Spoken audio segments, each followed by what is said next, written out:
السلام علیکم ورحمۃ اللہ وبرکاتہ۔ آج میری تحریر پتھر دل معاشرے اور رشتہ داروں پر ہے۔ یہ کہانی حقیقت پر مبنی دل سوز واقعے پر ہے۔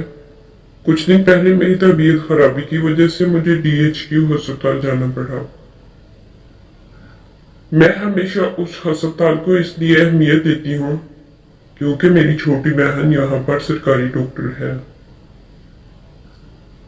مجھے ابھی ایمرجنسی وارڈ میں بیٹھے کچھ ہی دیر گزری تھی کہ ایک پورے خاندان جو کہ ایکسیڈنٹ کی وجہ سے کافی تشویشناک حالت میں تھے کو ایمرجنسی وارڈ میں لایا گیا، جن میں ماں باپ، ایک 2 سے 3 سالہ بچی، ایک 4 سالہ اور ایک 2 سے 3 ماہ کا بچہ موجود تھا۔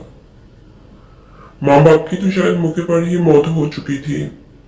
بچی کو تھوڑی بہت چوٹیں لگی تھی، ایک 4 سالہ بچے کی ٹانگ فریکچر ہوئی اور دوسرا بچہ بالکل صحیح سلامت تھا۔ ماں باپ کی موت کے بعد ہسپتال کے عملے نے ان کے گھر کا پتہ لگانے کی کوشش کی تو سوائے ایک بہن کے کسی نے بھی میت کو گھر لے جانے کی ضرورت نہ پڑے اس لیے رجوع نہیں کیا۔ بہن بہت ہی عجیب گھرانے کی تھی۔ اس کے پہلے ہی 6 بچے تھے اور شوہر مزدوری کر کے گھر کا گزر بسر کرتا تھا۔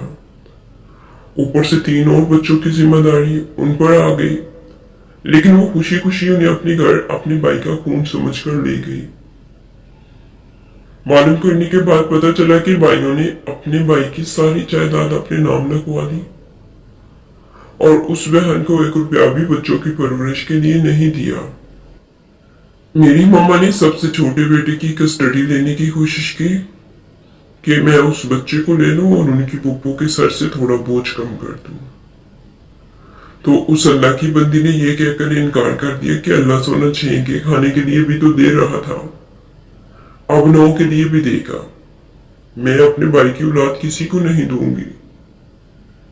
یہ سن کر میری ماما کی آنکھوں میں آنسو آ گئے کہ دنیا میں ایسے بھی لوگ موجود ہیں۔ پھر میری ماما نے ان کی مالی مدد کرنی چاہی کہ کچھ مدد ہی ہو جائے، تو انہوں نے وہ بھی لینے سے انکار کر دیا۔ ہسپتال میں ڈاکٹر نے اپنے بھائی کو بچے کی کسٹڈی لینے کا بولا تو انہوں نے یہ کہہ کر انکار کر دیا کہ پتہ نہیں کس ذات کا ہے کس کا نہیں، میں کیوں اس گند کی پوٹلی کو اپنے گھر رکھوں جس کو ان کے اپنے رکھنے کے لیے تیار نہیں۔ صرف ایک غریب عورت انہیں لینے آئی جسے اپنے بھی اگلے وقت کے کھانے کا نہیں پتا کہ کہاں سے آئے گا۔ وہ ڈاکٹر بے اولاد تھا، پھر بھی کسٹڈی لینے سے صاف انکار کر دیا اور ان کا بھائی شرمندہ ہو کر وہاں سے چلا گیا۔ میرا آپ سے یہ سوال ہے کہ کسٹڈی لینے کے لیے ذات جاننا ضروری ہے؟ کیا غریب ہونا انسان کے اپنے اختیار میں ہے؟ کیا ان بھائیوں کو ایسا کرنا چاہیے تھا؟ کیا یتیم کا مال کھا کر ان کے اپنے بچے کا نیک بننے کے خواب دیکھنا جائز ہے؟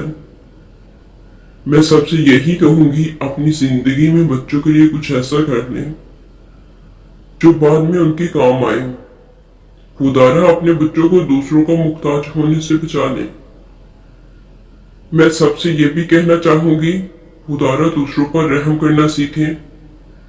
یتیموں کا بھلا سوچیں، کیا پتا اللہ تعالیٰ خوش ہو کر آپ کو اولاد نرینہ عطا کر دے۔ میں امید کرتی ہوں میں نے کسی کی دل آزاری نہیں کی ہوگی اور آپ سب کی توجہ ایک اہم موضوع کی طرف دلوائی ہوگی۔ مزید اچھی ویڈیوز کے لیے میرے چینل کو لائک، سبسکرائب اور شیئر کریں۔ ملتے ہیں نیکسٹ ویڈیو میں۔ شکریہ۔